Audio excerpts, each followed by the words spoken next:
Okay, well, we have crossed the midpoint in content this afternoon, so we are going to turn our focus to the boardroom. So all of you out there, and I see a lot of familiar faces, are either current and aspiring board members looking to sort of better govern in this age of AI, or you're executives looking to better lead in this age of AI. So I think we've got some topics here that are going to be relevant to you either way. So first, who is the Private Directors Association? Our mission is to improve the value, growth, and resilience of privately held companies through more effective board governance. That's what we do, and if you want to learn more, you can stop by our table at the cocktail hour. And with that, we will get going. If I can work all the technology. Awesome. So we're going to start. This is a question for you guys so that we understand kind of where you're at in your environment today.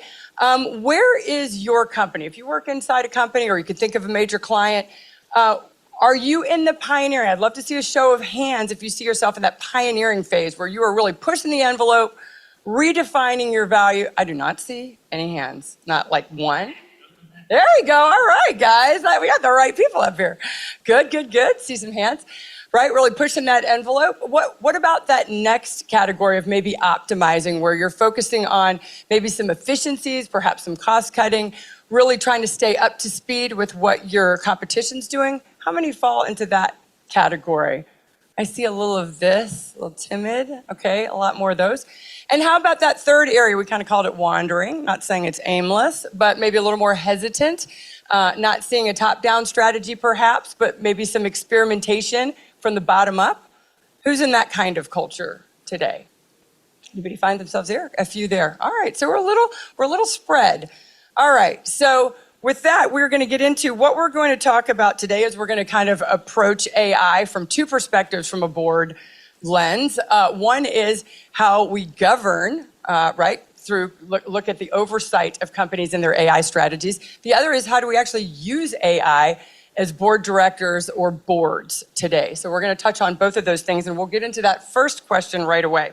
So Foray, you've served on over a dozen boards, currently on 4. I don't know how you do it, including an AI software and automation company. So the question for you is, what role should boards play overseeing corporate AI strategy to ensure competitiveness? Okay, thank you, Kristen. Look, if you had a tool, in fact, a whole paradigm, and lots of tools to change some threats into opportunities externally and to change some internal weaknesses to strengths, wouldn't you use them? I mean, as simple as that. So there's risk, there's opportunity, and AI basically touches all aspects of SWOT in competing. It's table stakes. It can drive speed. In fact, it accelerates rate of speed, right? It can change cost basis. It can change customer experience. So a combination of analytic tools, analytic AI, generative AI, and agentic AI is a must when they're there for you to use. And finally, I would say that boards are not just to drive policies. Easy to say, I'm a board member, I ask questions, do we have a policy on AI for the way we run the company, but also the way we run the board? I think we have to go beyond that. We have to think in terms of how to change the model, how to basically innovate with AI, not just keep up. I think Scott this morning was talking about differentiating between using best practices, which is a must, and taking a leadership position. That requires innovation with AI. Thanks for that, Foray. Philip, what about you? You write and speak frequently about AI and board governance. Great Substack, if anyone wants to follow Philip. What should boards be thinking about when there's just not a universal playbook? Wait, we've all heard about speed, right? AI is just speeding ahead, but we polled the audience, and there's some that are not speeding and others are speeding ahead. So the first thing boards need to understand is, what kind of business are you in? If you're in a digital business, a services business, that's all data. That's going to move as fast as AI is moving, and it feeds back on itself. More data will speed up the model. If you're in a physical business, you might say, oh, I'm home free. I don't have to worry about it. I build pipes. Well, guess what? AI is disrupting all the material sciences. We heard how fast these computer chips are building. Those are physical chips. All these physical things are going to be coming down the pipeline, not next week, but they're going to be here as fast. So you need to understand this, how fast exponential change really is. I don't understand it. Every time I've made a prediction, I've been wrong. It's been faster. So you've got to understand in your business, who is driving your shift? As the board, it's sort of your responsibility. But if you're still living in the days where you bought software off the shelf, maybe you need to get a little educated. But you look around the organization and figure out who are those, and this is where the things, look for the AI enthusiasts. They're going to help you chart the way. They're intrepid. You don't give them free rein, but you start leading into that so you can move forward. And so if you want to understand this, go do a Google search on Elon Musk Colossus and how big that is, 47 acres, and it's going to be the world's largest AI plant ever. So leave it with that. And then how about you, Jason? So Jason is actually board chair of an early stage AI native company. How do you make sure that the board role, the board oversight is truly meaningful and helpful? Yeah, I think AI is really helping us ask better questions, more probing questions more quickly, skipping the service level, hey, we've got this board package, blah, blah, blah. No, let's get to the meat of things very quickly. Let's figure out where we might need external expertise, advice. We had some M&A opportunities that if it weren't for the power of AI, we'd have been mired in months of stuff that we were able to avoid using that. And then when I think about the boards in general, the next practice we're seeing is, AI is evolving so much faster than board meetings. So maybe once a month or once a quarter, have an AI subcommittee, have something where the board's work is never done. You're not on the clock once a quarter, you're on the clock every week. So how can you have an AI committee that's helping the company keep pace and ensuring that you are moving quickly, even if you're moving slowly, they're moving quickly enough that you're not going to be eclipsed by the speed of AI. Yeah, that's great. I think that speed affects all of us. And as we think about boards, kind of the next topic we're going to cover is on AI policies, whether companies and boards have one. And, how do you do that, with the speed with which everything's coming at us? So quick show of hands, again, in your case, how many folks are working at a company that does have a stated AI policy, a formal AI policy on what's appropriate use, et cetera? Okay, quite a few. How many folks don't at the companies you're at? There is no stated AI policy. All right. Okay. It seems about half and half. The stats I've shown seem to indicate that probably a third to a half of companies at most actually are out there with AI policies. So let's see. Jason, what's the role of the AI policy and how is it different from AI strategy? So I think of strategy as the moonshot. Where can you go? Where should you go? What is the art of the possible? And the policy is what should you not do? How should you do it? What must you do or not do? So the policy is really about the guidelines, the guardrails, the acceptable use. And then it's not just one policy. Your company might have a policy. You might have a policy at the board level. Like, are you going to take all the AI board documents, all the board package stuff, and just feed it into a public LLM? Heck no, no, that's your most secret private information. So you have to treat that maybe differently than you would your company's information. And then I know we've got people who will talk about the personal productivity as well. So then you have to have different lenses for different work become really important when you're thinking about both strategy and policy. Awesome, I appreciate that. So Philip, what would you say are the key risks that an AI policy needs to address? So one of the things is every company has risks, right? And boards manage risks of all sorts of things. AI just amplifies all the risks that are out there. We're still human at the end of the day. And so when you start thinking about it, we think about, though, the common words that are in the media, like AI is hallucinating. Well, I certainly have had employees that have hallucinated. So, we just have to manage it a little bit different. We have to think about the systems as sort of people that are, they're automations of our thinking and automations of how we do things, and put those places on it. Confidentiality is a big thing. If we put confidential information out there, maybe it's in the Ethernet, but monitor it and understand it. But we certainly have employees that break confidentiality all the time. Legal and disruption. This is one that's, we already had the big, beautiful bill, but you might have seen Trump's new AI policy. To Jason's point, the speed of new regulations, both in the United States and around the world, is phenomenal. In 90 days, we have these new things, in 180 days. So the risk of regulations and regulation changes is tremendously faster than it has been in the past because it's a worldwide race. And that's that pace of, that pace is also the risk of disruption. If I would challenge each and every one of you, whatever your business is, go into Crunchbase, which is a listing of companies, or go to Perplexity and say, I'm in this business. What are the companies that are coming up, the new startups that might disrupt me? I challenge you to find a single company that's not being disrupted by AI. So that's a huge risk.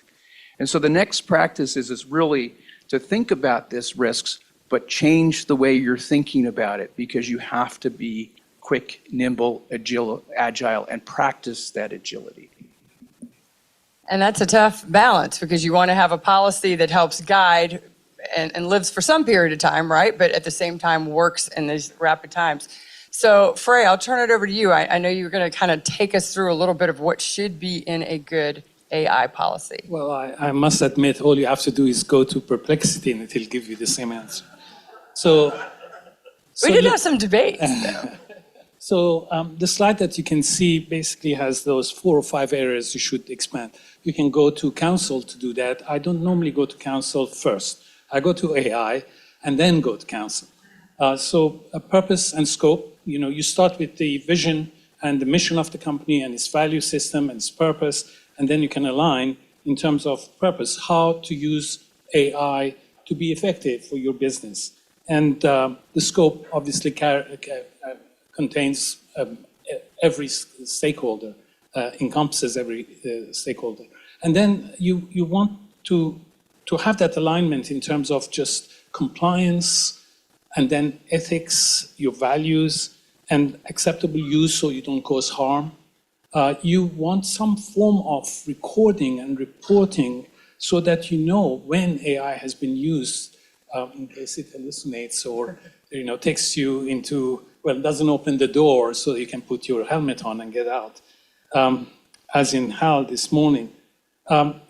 It's also important to include in the policy who is responsible, and it's never the machine. If you drive and cause physical damage to property, no one will say, oh, what a bad car you had. They will say, what a bad driver you were. So who ultimately, at least in our lifetime, I think we are still going to be responsible as people. And then confidentiality and privacy. One of the issues with the use of AI is you put it out there, you think it's safe. Well, it's like sharing it. Is that correct for your business? And so you have to stay within those guardrails that would protect your business and secure and vet the use of AI. I think that should just about cover it. Basically, if you have a policy, remember one thing. The policy may not tell you which tools to use, but it provides the overall kind of guidelines. But while the tools are changing every 2 hours, the policy doesn't change as fast, but it is dynamic. The policy may have to be revised as well. Thanks. What about boards needing their own AI policy? How does that fit in? Oh, that's simple. I think when we sit on boards, we want to be better informed. We want to do more analysis. Remember, we meet 4 times a year, possibly, but we're still spending a couple of 100 hours a year, which means what? Which means we're busy researching, we are busy wanting to educate ourselves, and therefore, no question, if AI policy says at team level, at corporate level, we are using AI, and if at individual level, I'm not using it, something is missing here. I want to be a good board member. I want to be able to impact the board. I want to be able to ask the right questions. So there's no way I wouldn't go on Perplexity before I go on a board meeting. Very good. All right, we are going to kind of turn to the final topic today, which is the use of AI by actual board members and boards themselves. So Philip, we'll start with you. How has AI changed the way you personally think, learn, and prepare as a director? So We've all heard about IQ and EQ and that sort of stuff, and I think we're entering a new era of co-thinking with these AIs, right? And your own attitudes about what it is what's the essence of our humanity, and what's the essence of what helps us be more human and the wisdom that we bring. Board members have to have had a lot of life skills, and wisdom and compassion and is a key component of that. And so the AI, you can use the tools, and one of the things I do is I created myself an AI digital twin assistant, right? And that has my background, my focus, the board that I'm serving on, and I'm asked it to be adversarial to me a little bit, like where are my blind spots? So I use it to prepare for things. I'm not putting in, sensitive information, but I'm challenging the way I think about things. And so I'm using it as a partner, as somebody to do a sounding board. I might have a difficult conversation that I need to bring up. I might not have experienced that particular situation. I can practice that. And then, you just don't use, the thing about using it is you have to be transparent that you're using the tools. Like I've written now 130 articles on AI. I couldn't do it because I'm a terrible grammar. I'm bad at grammar and it's a drudgery, but it does all that work for me. So when I sign my papers, I say human thought, co-thinking with AI. Very transparent about it. And celebrate the gains that you get from AI. Don't think about all the negative headlines, because my writing, I wanted to learn for myself what it meant to me, and each of us has to have that relationship with AI, and it's important the board has that relationship, and they're all in alignment on it. So the best practice is make sure the board is experimenting with it, personally using it and understanding it, so they have a relation with it. It's then represents the company in the future direction, because AI gives you the opportunity to create new business models and new frontiers. Awesome. So a lot of ways you can use it as an individual. What about the board as a unit, the whole board of directors together? Ray? Well, I think obviously the board thinks about how to make their meetings more effective. They have a duty of care as part of that. They have to impact the business by asking the right questions. I think Dean Williamson this morning asked 2 or 3 very good questions, such as, what are the business models or the tasks and their nature, and what are the benefits and the costs to get it right and to get it wrong. So you have to think in terms of, okay, I'm using AI, but am I really reducing the risk in terms of privacy? I have a fiduciary. This is a fiduciary function. We are talking about people within the company. We're talking about competition. We're talking about finance. And all of these may be very sensitive. So how do we keep it in-house and yet communicate widely among ourselves? And so I think when we use AI, it's good to begin thinking about new tools that are appearing on the market that are very board specific. I know at the PDA, for instance, we use certain tools that would allow us to communicate better and look at the material before the meetings and contribute to the board as it were over a longer period of time, not just during the meetings. And we want those tools, just like data rooms in investment banking, to be very secure. And so that's one of the aspects of focusing on the right tools and getting those to help you ask the right questions. And just like Philip was saying, for me to have a digital twin of me and seeing every fellow board member have digital twins that they've done their homework, so we are more powerful. It's a force multiplier. Absolutely. Get those agents involved. Love it. Jason, how about you? If we look ahead and we try to future where the board is going, I know I read something like, it was probably 6 or 12 months ago, that basically said, it was a little study that took all of the board pre-reading materials, kind of threw them in an LLM and said, what should this board be talking about? What should the conversations be? And, it pretty much pegged what the board actually talked about, kind of in reality. And those were in the early days, right? But as you future that forward, what does that mean for us as humans in terms of our board roles, et cetera? Yeah, and I think it's exciting to see where things are going. And just to honor the past, I don't think I would have asked to be chair of the board I'm on if it weren't for two things. And that's the wisdom of the Private Directors Association and the knowledge that they provide, but also AI to help me make sense of that knowledge and how do I apply it to the company that we're working with. And then when I think about where things are going, it's one thing to say, okay, let's use AI, let's look at the board package, let's do some of that analysis. That is super helpful. I mentioned that even through some M&A activities, AI helped us avoid some missteps going through some of that. But what happens when your AI or a digital twin is in the boardroom with you? So you have the board, and then you have the digital twin. Okay, let's ask it those things. Hey, what did we decide? How did we make that decision? What was discussed? So you can revisit or interrogate the past. But think about what happens when the AI starts to do some of the analysis in advance, where instead of just being a co-pilot, what happens when AI starts to function is that the general knowledge board member, the hey, I understand everything that's ever happened at this company, all the board meetings, I have all the history. That starts to get to be exciting. But then what do you need those other 5 or 10 or 12 people for if the AI is doing all of that? The individual humans' knowledge and experience and their domain expertise, things like, oh, I understand the context behind this. I understand the questions, the things that aren't being said. It's what is that gut instinct that AI doesn't have today? And all of a sudden, well, now does your board look different? If you don't need people who are board generalists, what happens when you start to seed the board with a really powerful AI who has the context, and then board members who can fill in those gaps? I think that's really exciting. I don't know that anybody has a full AI board member yet, but I think the board software is going to start adding more AI. People are going to be using those agents. I think when an agent becomes a board member, boards will change fundamentally because what people will do will be different. Going to change that skills matrix, isn't it? Totally. Yeah.